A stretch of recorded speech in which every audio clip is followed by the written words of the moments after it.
सब लोग अपने घर में इलेक्ट्रिकल वायरिंग करवाते टाइम बेस्ट से बेस्ट केबल का चुनाव करते हैं।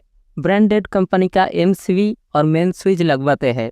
बिजली के शॉक से बचने के लिए अच्छे क्वालिटी का स्विच सॉकेट का भी इस्तेमाल करते हैं।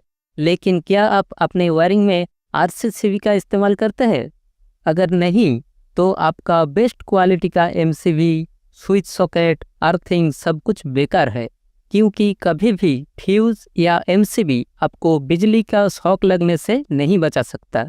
घर के वायरिंग में लोड ज़्यादा हो जाने पे या तो ओवर करंट फ्लो होने पे ये एमसीबी का यूज़ सर्किट को ब्रेक करने के लिए किया जाता है। लेकिन अगर वायरिंग का कोई फॉल्टी वायर कहीं पे टच हो जाए या तो किसी को इलेक्ट्रिकल शॉक लग जाए, तो उस टाइम ये एमसीबी कुछ नहीं कर सकता। उस टाइम हमें सिर्फ आरसीसीबी ही बचा सकता है। किसी को करंट लग जाए, कहीं पे करंट लीकेज हो जाए, इनमें से किसी भी सिचुएशन में आरसीसीबी तुरंत ऑटोमेटिक ट्रिप होके हमारे जान को, हमारे कीमती अप्लायंसेस को और घर के वायरिंग को बचा लेता है। ये इतना जल्दी काम करता है कि जैसे ही आपको करंट लगना शुरू होगा तब तक आरसीबी ट्रिप हो चुका होता है। घर के इलेक्ट्रिकल सिस्टम में जितना करंट फेज वायर में से लोड तक जाता है, उतना ही करंट न्यूट्रल वायर में से रिवर्स होता है। आरसीसीबी हर वक्त इन दोनों करंट को मैच करता रहता है।